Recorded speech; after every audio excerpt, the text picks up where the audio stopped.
So good morning, ladies and gentlemen, and a very warm welcome to this public lecture in our series of Beyond Boundary lectures from the Lincoln International Business School.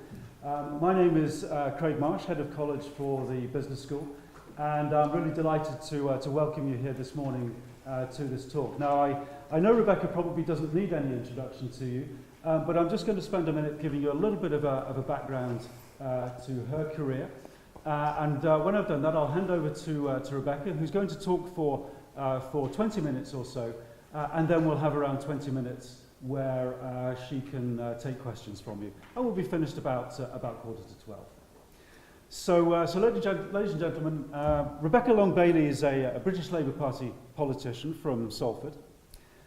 In her early career, Rebecca worked in call centres, a furniture factory, and as a postwoman, before eventually studying to become a solicitor, where for many years she acted on behalf of NHS bodies on a range of governance and contractual issues, but had always had an interest in politics from a very young age. So in May 2015, Rebecca was elected as MP for Salford and Eccles with 49.4% of the vote, and has been proudly serving that community ever since. In 2017, Rebecca became the Shadow Secretary for State for Business, Energy and Industrial Strategy. And that gives her the responsibility for setting out Labour policies on how to revolutionise our energy system, rebuild our communities and support local businesses and their workforces. So during this particular lecture, Rebecca is going to be discussing Labour's industrial strategy and in particular making some of those links to our own region of Lincolnshire. So without further ado, hand over to you, Rebecca. Thanks very much, and thanks for inviting me here today. Hopefully everyone at the back can hear me. I've got a stinking cold today, so my volume levels aren't as loud as they normally are, which I think my husband's quite thankful for, but it makes it quite difficult to do speeches. But it is really an absolute pleasure to be here, and I've just had a walk through the university campus and seen some of the fantastic things that are going on here at this university. And one of the things that certainly strikes me about Lincoln University is the fact that it has such strong links with industry, that it is viewed as an economic anchor, and that's how universities should be viewed. They should be there to bolster our local industrial strategy, and they should be working in partnership, hand in hand if you like, with our local business community, providing the workforce of the future, providing that research and development expertise to create the products and services of the future. And unfortunately, we don't see that all across the UK. So it's really, really encouraging to see that here in Lincoln. Now, Lincoln, obviously, and I don't need to tell anybody in this room, has a very, very proud industrial past. During the Industrial Revolution, Lincoln gave us world-famous companies such as Ruston and Hornsby, Clayton and Shuttleworth and William Foster's. They in the city excelled in engineering, and this success continued well into the 20th century. And there are many examples: the design and building of the first ever military tank here in Lincoln in 1916. And I understand that you've got a military tank on the campus somewhere, or at least in the within the city. We were quite excited when we found this out yesterday when we were doing a little bit of research. So we might have to go and have a look at that later on. But we also know that we had the first production lines for gas turbines as well. And these are just a few of the industries that were based here in Lincoln. But well into the 21st century, we know that Lincoln is still a leader in engineering.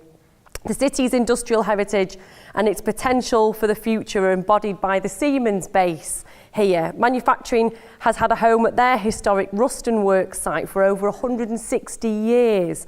From its start with Ruston and Hornsby in 1857 with a workforce of just 25, Siemens is now a major employer with over 1,500 workers, and it makes a significant contribution to the UK economy. And in fact, Siemens is one of many companies that's in fact leading our industrial strategy here in Britain, and that's something certainly to be proud of in Lincoln. I don't know if anyone in the room knows that there was a report that was carried out by the government recently called Made Smarter, which talked about advanced manufacturing and the support that advanced manufacturing needed to really bring Britain, to the forefront of the fourth industrial revolution. And the CEO of Siemens, Jürgen Meyer, was one of the pivotal people involved in that report. But although Siemens is a success story, many other areas of manufacturing have declined, and now the majority of people in Lincoln, like in so much of the UK, are employed in public administration, education and health, and distribution and hospitality.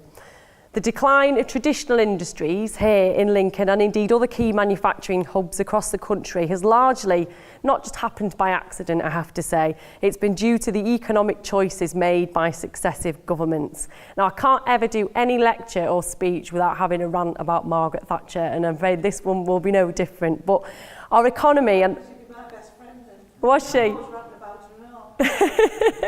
Well, our economic model changed dramatically in the 1980s when Margaret Thatcher declared that there was no such thing as society, there are individual men and women, and there are families. And she fundamentally disagreed with the idea that the state has a responsibility towards its citizens. She essentially believed, in conjunction with other economists at that time, that the free market should dominate and that the economy should be left to its own devices with no intervention from government. The hard-working entrepreneurs and the owners of capital would sustain economic growth, which would then trickle down to people at the bottom. So the Tory government of the 1980s tried to push forward this economic vision. We like to call it neoliberalism sometimes. I'm sure many of you have heard about that. And they did many things to deregulate labour markets, slash taxes, unleash the City of London from the shackles of regulation with the so-called Big Bang, cut back the welfare state, and put... for want of a better word, many industrial communities right across the UK into a state of managed decline because it was felt that Britain should be focusing on the service sector and that would be a sustainable economic model for the whole of the UK going forward. And as I say, the presumption around all of this, many people genuinely believed that this would happen, was that, when this wealth was created, if there were no barriers, there were no limits, there were no regulations in place, then the wealth would trickle down and that everybody would enjoy a slice of the pie. And since then, we've been led to believe by successive governments that the free market and globalisation is the only way to sustain the economy. As long as headline growth is strong and the welfare state redistributes sufficiently, it doesn't actually matter where that growth comes from. But we know now that that's not true, and I think the financial crash and its aftermath demonstrated very clearly that reliance on an unfettered and highly volatile financial sector is unsustainable. It's not wrong to bolster our financial sector and praise our service sector. Of course, it's fantastic that we have such a great service sector here in Britain. But when that's the main sector in the UK, it's clear that any shocks felt by the economy, if there aren't blossoming sectors to try and absorb that shock and diversify, then the impact across industry and across our communities is going to be felt very, very strongly. And that's certainly what happened in the financial crash. And even Nigel Lawson admitted that the global financial crisis was an unintended consequence of the Big Bang. So even those who genuinely believed in this economic vision that was put forward by Thatcher in the 1980s had started to realise the fundamental flaws that lay within it. And, interestingly, I have to say that, I became an MP in 2015, as you've heard, and at that time when I was talking about, trying to diversify the economy, moving away from, this economic model that had been championed by the likes of Hayek and Friedman, people thought that that was crazy, that I was some sort of pseudo-communist for talking about that. And now the debate has moved so dramatically that we have many of our mainstream economists echoing that sentiment, and we have channels such as Bloomberg regularly having debates about the need to invest in our economy, to support business, to diversify our sectors and make sure that we don't have an unhealthy reliance on one particular sector. And that's great that we are at that stage now, that we're talking about that. And indeed, in the last few years, we've got an industrial strategy which has been put forward in Britain. And about 10 years ago, if you'd have mentioned the words industrial strategy, you'd have been laughed out of the room, because it certainly wasn't something that had made it into the mainstream of economic thought at that time. Now, what are the consequences of what we've seen over the last 30 years? Well, we've got an economy now which concentrates wealth in the hands of a few wealthy people sometimes, unfortunately, and corporations in one small corner of the country. You know, it won't be lost on Lincoln that a lot of investment goes to London and the South East. It's something that I like to rant about from a Salford perspective, that we certainly don't receive the transport investment, the infrastructure investment, or the investment in research and development, or the business support that we deserve when we compare the amounts that London and the South East receive. And, you know, it's interesting to say that, but it's also important to note that, you know, the economy that most normal households experience is viewed on a very, very different level. And there was an excellent report that was done not so long ago by an organisation called the Institute for Public Policy Research, and they'd put together a commission for economic justice that highlighted the fundamental flaws in our economy. It was a range of people. Jürgen from Siemens was on it, and there was other industry experts and academics that were involved in this report, and they made quite a profound statement, and I'll just read it out. They said that the economy that ordinary households experience is not that of national aggregates such as GDP. What most people observe is more direct. They see their own individual and family incomes, the ways in which jobs and job opportunities are changing, and the sense of prosperity or decline in their local community. Looked at from this perspective, for many people, the economy does not appear to be working for them at all. Now, the Commission termed this phrase as the lived economy. And certainly from mine and the Labour Party's point of view, it's the lived economy that matters. There are two important things, in my view, that a government should do. One, protect its citizens, and two, deliver the best quality of life it possibly can to its citizens. And in order to do that, it has to have an industrial strategy and an economic policy that supports business, that supports our communities, and ensures that our businesses can pay well and ensure that their employees feel secure and can enjoy that quality of life that we want our communities to enjoy. And we know that at the moment, you know, our businesses and our communities are struggling on this front. Average earnings are not expected to recover from pre-crash levels until at least 2025, according to the Institute for Fiscal Studies. And as the Commission also highlighted, the 2010s are forecast to be the weakest decade for average real earnings since the early 1800s, and that's unprecedented. Some, you know, within government quarters say that's all right, although wages aren't as high as we'd like them to be. There are more people in work than there have been ever before, and why aren't, you know, people like myself within the Labour Party celebrating this? But again, I'd say that, you know, the headline statistics hide quite a dark truth. We've got a lot of people that might be seemingly in work, but we also have a lot of people who are in insecure work. And the TUC highlighted that at the moment we've got over 3.8 million people currently in insecure work, such as agency work, zero-hour contracts and low-paid self-employment. That represents 12% of the workforce and 1 in 9 workers. And it's not just a case of there being unscrupulous employers, because of course there are unscrupulous employers who do exploit their workforce. But equally, we do have a system in some areas of the country where the taxation landscape and the business support landscape are making it very, very difficult for businesses to be able to survive and provide employees with that security going forward. Now, here in the East Midlands, we've got almost 300,000 people waking up every day not knowing whether they've got enough money to pay the bills at the end of the month due to insecurity in their contracts. And although the nature of work has changed dramatically over recent decades, there's no difference, in my view, between people who were queuing up at the Salford docks hundreds of years ago and people waiting every morning to see whether they get a text message from their employer to tell them to come in or not. And there's nothing modern or cutting edge about people in work struggling to make ends meet. The majority of people in poverty are now living in working households.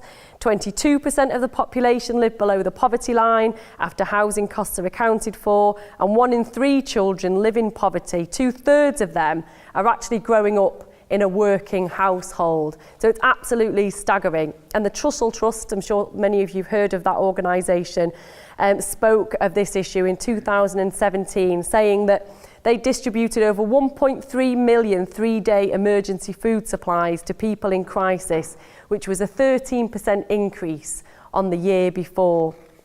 And indeed, there was a recent report which was equally staggering, which didn't really receive that much press coverage, obviously because of Brexit, dominating the headlines. But the UN rapporteur did a report on poverty within the UK, and they showed that the levels of poverty we were experiencing were unprecedented, callous, and were part of an opportunity that they saw that the government was using to socially re-engineer. Now that's absolutely staggering, and I think if any government in the world had been accused by the UN of doing that to its society, they wouldn't be a government for very long. So we've got deep fundamental flaws within our economy that need to be addressed. And I understand, there's a lot of discussion about Brexit and the reasons for people voting to remain or leave within the EU. But certainly the anger that I felt when I was going around the country on the campaign trail was anger from people in my community, and my community voted leave, anger in other communities that had been deindustrialised, and the fact that they felt that they weren't being listened to or looked after by government. They weren't receiving the investment they deserved. Their children weren't given the opportunity to aspire, and many of their children could never dream of having a house. They could never dream of having a well-paid, secured job where they could go on holiday once or twice a year and have a car. All the things that my parents told me to aspire to was being completely pulled away from the next generation. So it's no wonder they were angry. So there's a fundamental issue that we have to remember amid all the Brexit negotiations and discussions, is that before Brexit ever became an issue, there were deep fundamental flaws within our economy that needed to be addressed. And the best Brexit deal in the world will not deal with those unless we have strong domestic policy to redistribute investment and make sure that our communities can thrive in the way that they really should.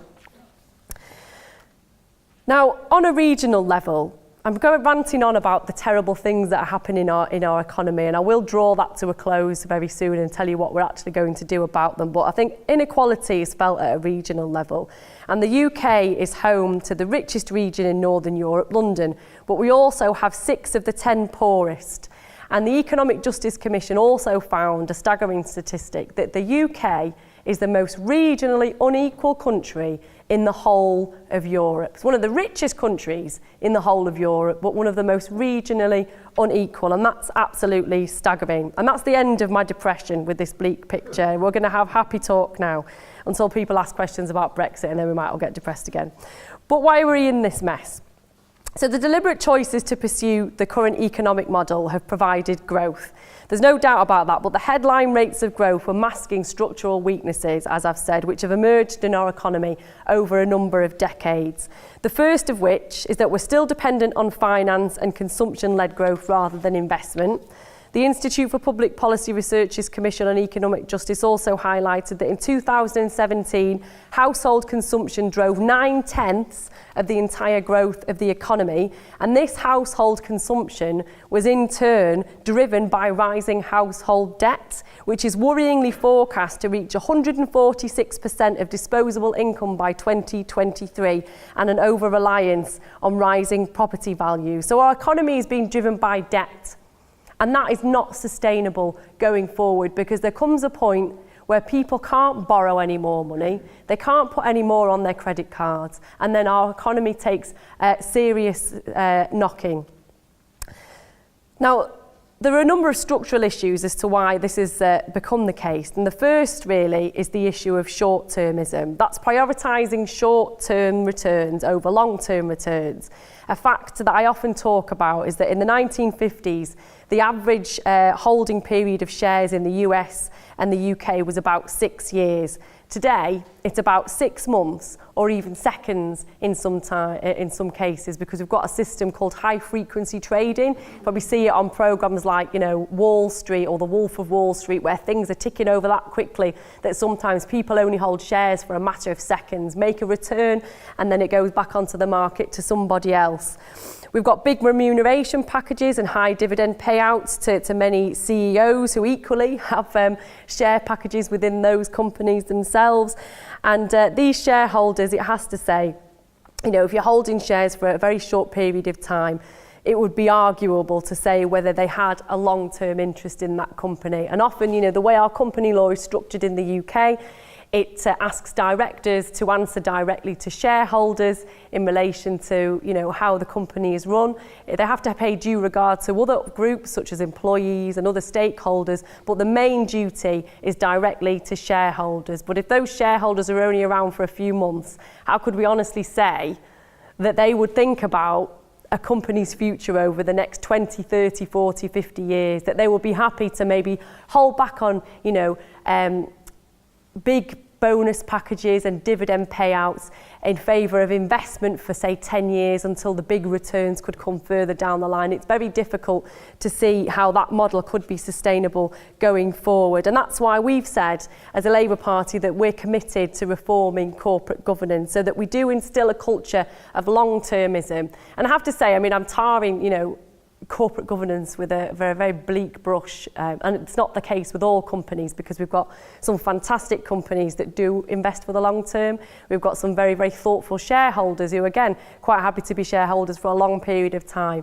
But equally, we do know that there are flaws and that they need to be addressed and that the culture needs to change.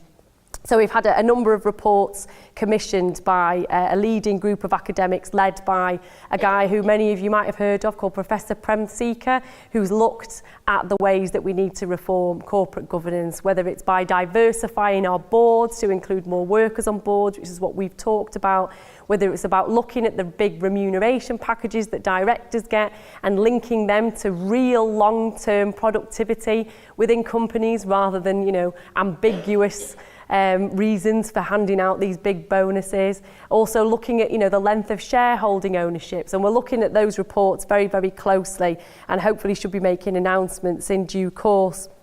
Now, the second issue, according to the Institute for Public Policy Research, is the UK's banking culture, which focuses quite largely on lending for property rather than providing finance for business. And it's pushed up asset prices to the point where home ownership is out of reach for many millennials, as I'm sure many of the millennial-looking students in the audience will know.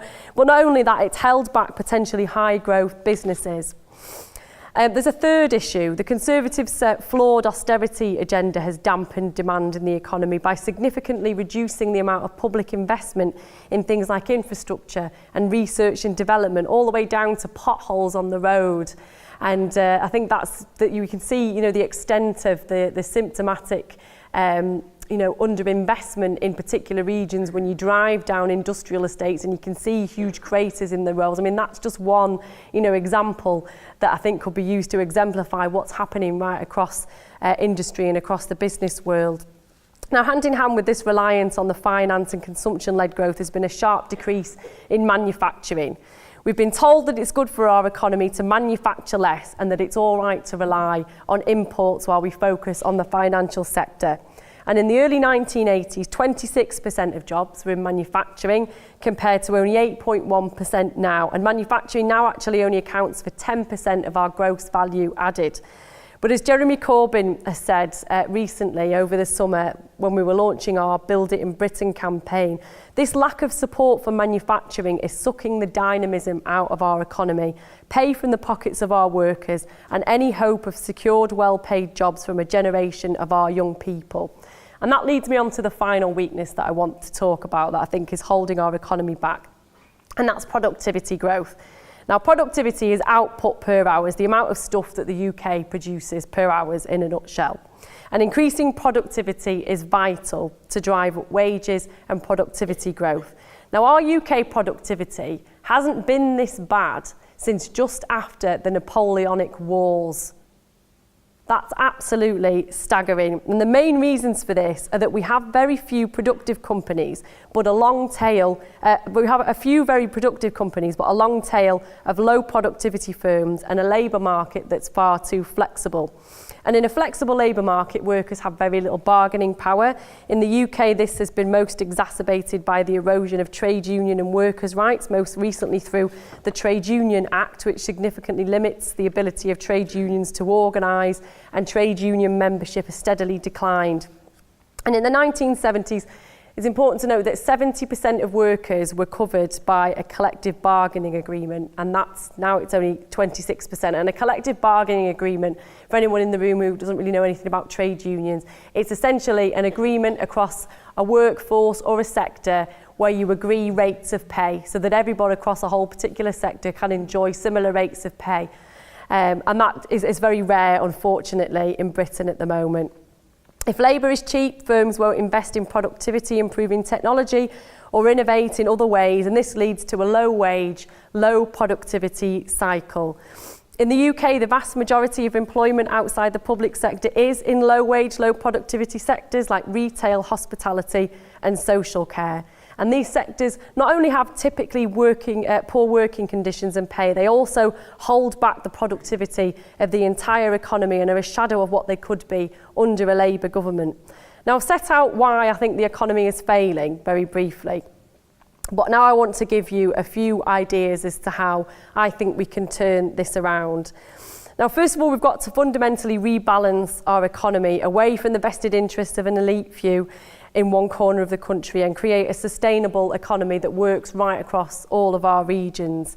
And Labour's industrial strategy and our broader economic programme does just that. And we did actually launch our industrial strategy at the end of the last general election campaign, and it was on the same day that Jeremy Corbyn was doing one of his leaders' debates with Theresa May. So everybody was more bothered about talking about that than they were about the most exciting thing in the world, which is industrial strategy. So if you're bored tonight and you can't sleep, Google Labour industrial strategy and you'll see a skeleton of what we want to do going forward. And one of the important points I should say when I talk about industrial strategy is also this, because the government launched its own industrial strategy not so long ago. And I don't have any problems with it, other than it's not very detailed and it doesn't really have adequate resources within it. But I often say that, you know, it's not the job of government to rip up previous industrial strategies. Our job is to provide certainty, because I want to have businesses investing for the next 50 years on the basis of whatever Labour's industrial strategy is going to be. So it's incumbent on me not to rip up Greg Clark's industrial strategy, but to build on it, to have a version 2.1, if you like, so that an industrial strategy is seen as a non-political document that businesses and our workforces can really have faith in, that they won't be jolted by dramatic policy changes, and that businesses can look to invest for that long term, as I've said. Now, I'll just give you a brief outline of what our industrial strategy is. Now, we have a 20-point plan in relation to workers' rights, because obviously you would expect the Labour Party to make sure that our workers felt secure. We want to give workers equal rights from day one. We want to ban zero-hour contracts, and we've got a number of other transformational measures within that 20-point plan. We've also said that we plan to repeal the Trade Union Act and to roll out sectoral collective bargaining, because we think that trade unions are the most effective way to maintain rights at work and to encourage union membership. And in terms of individual rights, we want to, as I say, give rights from day one, but also provide a £10 minimum wage for those workers and ban zero-hour contracts by ensuring that there must be a guaranteed number of hours within a contract. We've also said that we'll invest in enforcement of these new rights by creating a new Ministry of Labour. And for over 60 years, the UK, like most other countries in the world, had a Ministry of Labour which looked after its workforce, looked at skills gaps, looked at health and safety. But unfortunately, that is no longer the case, and we've been very clear that prioritising that is really essential going into government. Now, we think that by strengthening workers' hands in this way, we'll end the exploitation of labour, drive up wages and productivity, and ultimately economic growth. And that's a fundamental part of our economic plan to increase prosperity across every town, city and region. But we also have a number of other policies in relation to the industrial strategy itself. And the Chancellor, Shadow Chancellor, wish he was the Chancellor, the Shadow Chancellor, John McDonnell, has been working on policies to correct the investment gap that I outlined earlier. He said that he's going to set up a national transformation fund for capital investment and a national investment bank to unlock finance. Now, the National Transformation Fund is a £250 billion pot that will be invested in the UK's social and economic infrastructure, such as transport, housing, communications, and will improve our research and development capacity. And then sitting alongside that, our National Investment Bank will also have regional development banks arms, giving businesses the opportunity to access that finance, which quite often, depending on what region you're in, is a bit of a postcode lottery. Some areas are great at ensuring businesses can access that finance and some aren't, unfortunately. But we want to make sure that there is that universality of access to finance right across the board, and they will give real teeth to our industrial strategy. But we also said that our industrial strategy needs to have a structure, and we followed very closely the work of a leading economist called Mariana Mazzucato, which some of you might have heard of. She wrote a book called The Entrepreneurial State, which talks about, shifting the economy away from the economic model that we currently see quite a lot of the time, which essentially says, well, let businesses do what they want by themselves and everything will be all right. And it recognises that actually doesn't work for our communities, but it doesn't work for businesses either, because the only way we can have a truly prosperous and entrepreneurial state is to make sure that we have a government that's in partnership with business, that government provides that fertile business environment that sets grand challenges or missions, if you like, to deal with the big issues of our time, and provides that excitement and certainty for businesses, that the government's investing so much in particular areas that it's a good thing for businesses to do it as well. And then we see the revitalisation of manufacturing and other service industries. So we wanted to set national missions, and we set out a few in our industrial strategy, and the first is one of the most important issues that I think we've got to deal with, certainly in my generation, and that's climate change. Now, we know that the jury's out on this. The evidence is very clear. We know that if we don't deal with climate change within the next few years, then we won't be handing a world on to our children. But instead of just seeing that as a societal thing that we have to deal with, we think that it's important that we know we've got to deal with it. We need to turn that into an economic opportunity that could give us the opportunity to revitalise many of our declining towns and cities across the UK. We can invest in renewable technologies.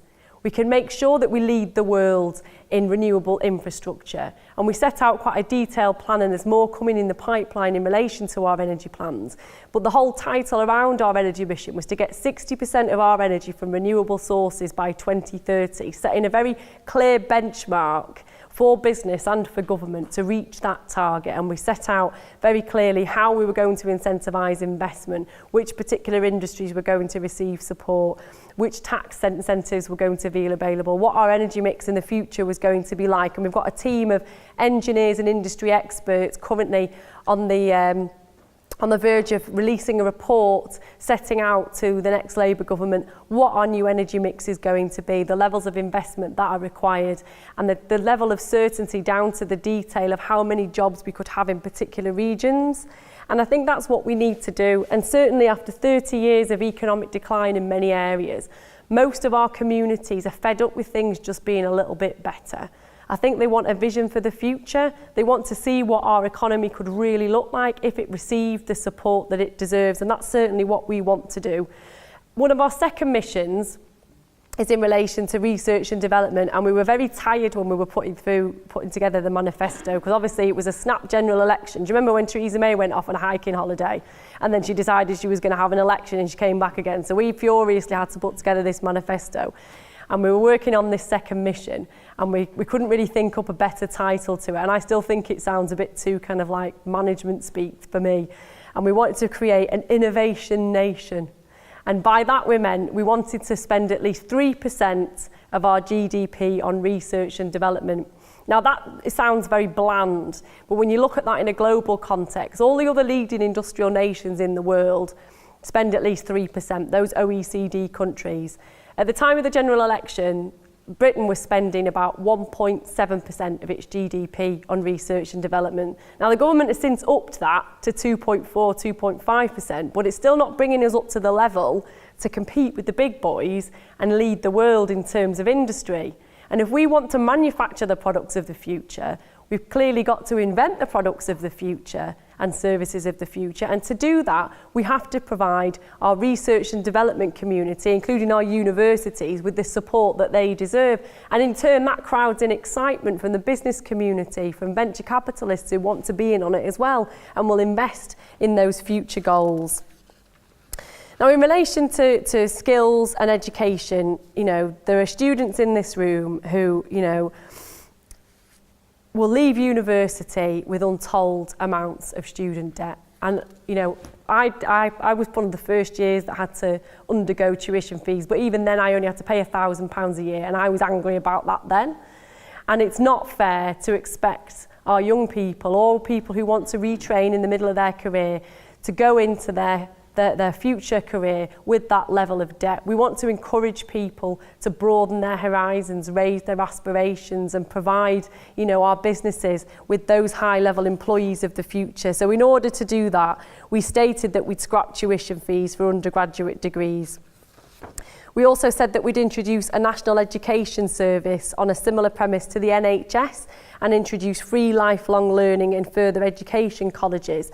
Because the whole premise of the National Education Service, it's about lifelong learning. It's about that it doesn't matter if you didn't go to university. It doesn't matter if you managed, you know, you didn't decide what you wanted to do when you were 16. If you're 40 or you're 50 and you decide you want to retrain, you should have the ability to change your career and do what you want to do. Equally, it also means that businesses, when they're going through profound transformation, if they're trying to go into advanced manufacturing or digitise their workplaces to improve productivity, they can take their workforce with them, because there'll be a government that provides that in-house support so that their employees can constantly train and up their skills, and in turn receive better pay and better prospects and better security. Now, in addition to all of this, we also said that we'd harness the £200 billion a year the government spends to promote responsible business, and we'd take action to reverse the offshoring seen in recent decades by bringing our supply chains, particularly in manufacturing, back to the UK. And I mentioned earlier that Jeremy launched a Build It in Britain campaign, and I'll just very briefly say how this will work. So the government has an enormous amount of spending power. Our local government have enormous amounts of spending power, and we should be using that enormous spending power to deliver the most economic benefit we possibly can here in Britain. And an example of how this doesn't work is the case of Navy Fleet Auxiliary ships, which you might have read about in the papers, where the government was going to procure these Navy Fleet Auxiliary ships from an overseas company. Now, I appreciate any government and any local government has to get the best price, but they also have to look at the wider economic benefit. So if they tendered that within Britain and the prices weren't largely different, but the economic return was far greater, it would have supported the British steel industry and kept jobs going there. It would have supported the manufacturing of the ships themselves. People would have been paid. They would have paid their taxes. They would have gone into their local shops, their local chip shops, their hairdressers, and that economic benefit would have been felt right across the community. And in turn, as I say, all of those people that are involved in that economic cycle would have been paying tax, and that tax would have come back to the exchequer, which could have then been paid back out into the industrial strategy to invest in more things. So we need to start thinking holistically about these things, and that's why I think the power of procurement really needs to be central to any industrial strategy. Just to let you know, that's about 1:45, so I know you're on a bit of an agenda. So I'm nearly there now. I'm on a bit of a rant about industrial strategy, but I am nearly there. Just to make sure people have got a bit of chance to ask you some Yeah. questions. Very, very briefly then, we've got a few other points. We also said that we'd set up sector councils for each strategic sector to build on the strengths of the sectors that are doing very well, but also to highlight those ones that weren't receiving the support that they deserve. And that centres around a model that was set up under the last Labour government, the Automotive Council, where trade unions and businesses were brought together to meet on a regular basis to talk about what was happening in particular sectors and, you know, try and direct government thinking in that regard. And we also wanted to look at the levers of regional economic policy. And there's a lot of talk. I had a chat before we came in about the role of LEPs and the fact that LEPs don't receive any resource really to drive forward local industrial strategies. Now the government, as part of its industrial strategy, has asked regions to come up with their own local industrial strategies, and that sounds great, yay! We can all develop our own local industrial strategies, but if you haven't got the personnel or the resource to be able to do the work and put together the packages, then you're not really doing very well. And if you haven't got the people thereafter to drive forward that change, then you're not going to see the economic change in the area that you need. So that's why we commissioned a piece of research by Sheffield Hallam University in relation to the levers that regions could use to be able to drive forward economic policy. And it's something that we're looking at further now to make sure that we have institutions in our regions that can partner with LEPS, for example, to drive forward our economic strategy that has that tie to our national industrial strategy, so that we don't have a postcode lottery of different regions fighting against each other, trying to be the best in one thing. And the sad fact is that, we see it with our city regions. Not every single city region is going to be a leader in fintech or digital. Not every city region is going to lead in renewable technologies. They're not all going to be successful in investment. So we need to have that holistic approach that looks at the strengths of particular regions and makes sure that they bring together those strengths and they receive the investment that they deserve. Now, they're just a few points, because I know we need to do questions, and hopefully that's been a little bit of food for thought for everybody. But please don't hesitate to ask me whatever you want, even if it's Brexit. I managed to not talk about Brexit for about 45 minutes, which is quite refreshing. Thank you very much. I think we have time for one or two questions. Rebecca, thank you for your speech this morning, and thank you for showing up in Lincoln despite suffering from a cold. You and I met in the House of Commons last year, and I've heard you speak and listen to you on Question Time and various media channels, and I commend you for your energy and enthusiasm, absolutely. And I'm sure you were looking forward to not talking about Brexit this morning, but it is omnipresent and it is pervasive. You said earlier on that the best Brexit deal in the world will not address the issues of prosperity and opportunity. What will a no-deal Brexit do for prosperity and opportunity? Well, I don't think I've been behind the door in exemplifying my fears about a no-deal Brexit. We've heard from various industries, Airbus, Jaguar Land Rover, Siemens, just to name but a few, of the economic impact that they would face from a no-deal Brexit. The delay of even just minutes at the border would have a huge impact on manufacturing, particularly just-in-time manufacturing, where you have to get the part or the vehicle or whatever it is you're waiting for from the EU straight away. And what worries me even more about a no-deal Brexit is that a lot of our bigger businesses have got the resources to carry out the risk assessments. And I've seen the risk assessments of many of our big businesses, and not all of them have spoken out because they don't want it to affect their share price, and they're quite, hesitant and, rightfully hesitant in doing that. But it's our supply chain businesses and our small businesses that worry me, because they don't have the resources to carry out these assessments.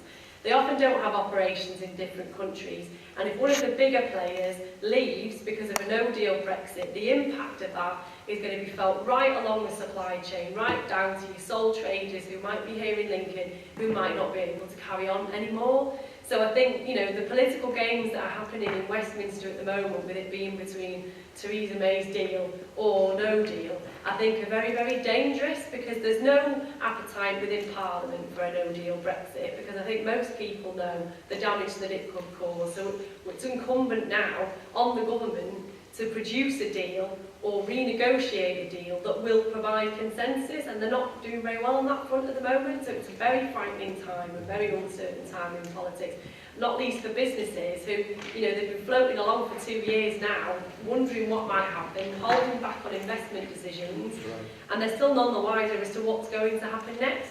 And even, I'm going on a rant now about Brexit, and even if we did get Theresa May's deal, it's important to note that, this isn't a deal.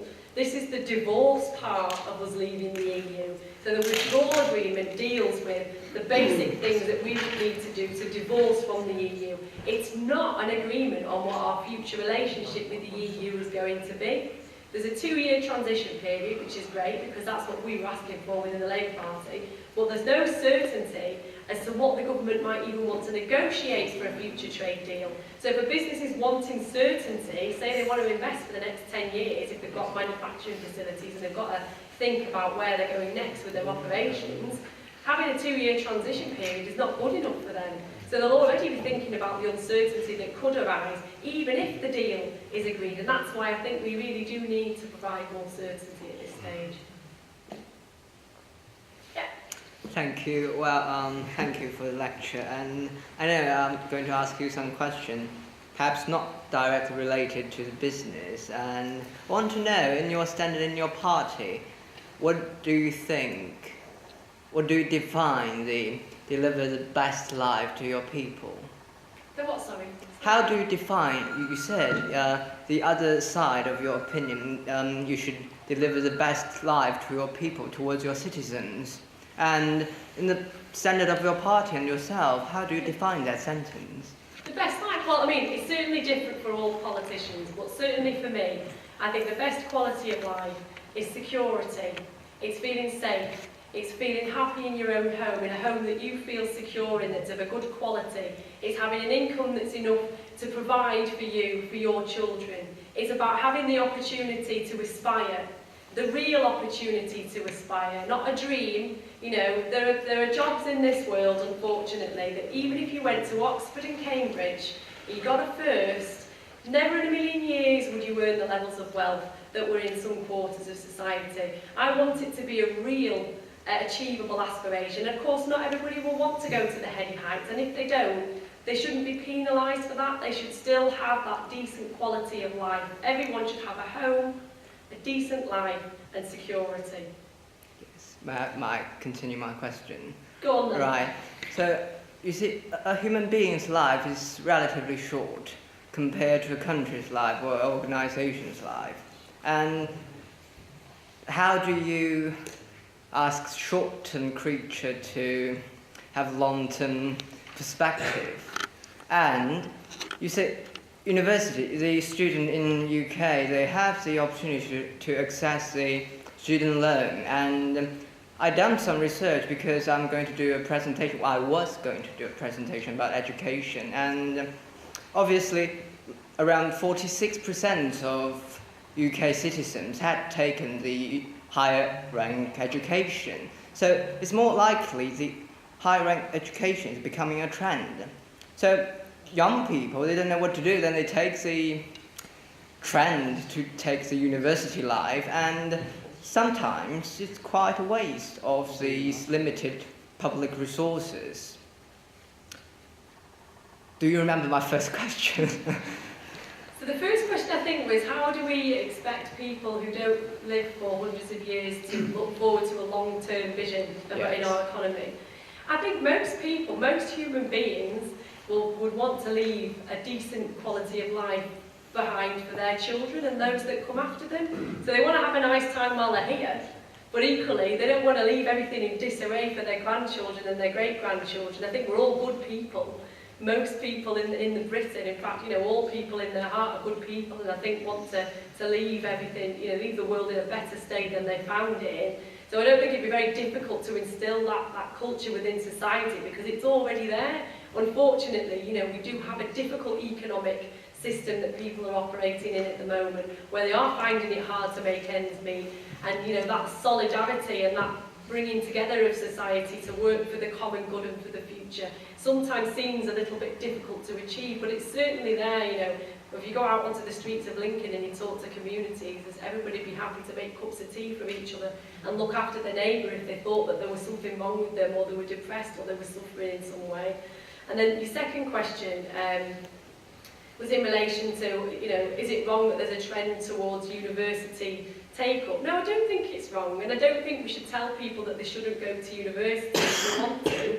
But equally, I think we should have a university system that is geared towards our economy. And what we have seen in recent years is the commercialisation of further education. So many of our universities are put in the horrible situation where they're competing for students, they're trying to get the numbers through the door so that they can justify, you know, their outgoings and their expenses and make themselves financially sustainable. And in order to do that, quite often they have to offer, more attractive courses. And sometimes those more attractive courses might not be what a local area needs. Remember, when I was at university, everybody wanted to be a lawyer, but not everybody was going to become a lawyer because there weren't enough jobs. And I think we need to be responsible about that, because our educational sector is essentially there to serve our economy, and we need to be able to guarantee people who leave education a job in the sector that they want to go in. But that's not to say that I think that universities are the be-all and end-all, because certainly, from my own experience, I went to university and I did politics, and then I went to work, and I did when I became a solicitor, I did all of that part-time whilst working in the solicitor's office, and for me, the light went on because I could see why I was learning what I was learning, and I actually found it a lot easier. So I think other routes do need to be examined, and certainly that's something that Angela Maynard, our education spokesperson, is doing, and the government are also doing it to some extent, although not to the level of detail that's required, to allow people to, you know, embark on any career that they want by taking different paths. I think we have time for perhaps one more brief question, and apologies, I think Zoraida was actually first. So, Zoraida, I know you had your hand up first, and can you keep it brief? Thank you very much, Monica. I have one question in relation with the third sector. What is the place that the third sector is taking into consideration in business and economy? In the last 10 years, 15 years, the number of NGOs that have been closing down in this country are remarkable, reducing the opportunities for social learning and reducing the opportunities for promoting equalities, social solidarity, and all the elements that are related with civil society. That means that civil society is smaller. And if we have a civil society that is smaller, we have a weaker democracy. How you have in mind this relationship with the third sector? Europe has a big challenge to promote lifelong learning and to strengthen the third sector organizations. I don't see this in the last 10 years in this country, and we have a lot of organizations closing down. Yeah, no, I mean, I think the situation with our third sector at the moment is incredibly difficult, and quite often they're more pressured because as government cuts hit, particularly local government, our populations are becoming increasingly more reliant on the third sector because they can't get the support that they once got from the state. So they're incredibly important, and they're certainly, you know, I mean, you'd expect the Labour Party to say that the third sector forms a vital part of any future Labour manifesto, and it certainly does, in providing the support that is required and making sure that they receive the incentives and the investment that they deserve. But it's also about looking at alternative models, you know, certainly in relation to business that can be looked at. We did a report recently on alternative models of ownership, we called it, where we looked at links to the third sector and different models of employee ownership of different organisations such as cooperatives and things like that. So I won't go into too much detail about our social local government policies, because I know that Andrew Quinn, our local government spokesperson, is doing an awful lot of work on the third sector at the moment, and is hopefully we're making some announcements on the support that we provide. But certainly it is an integral part.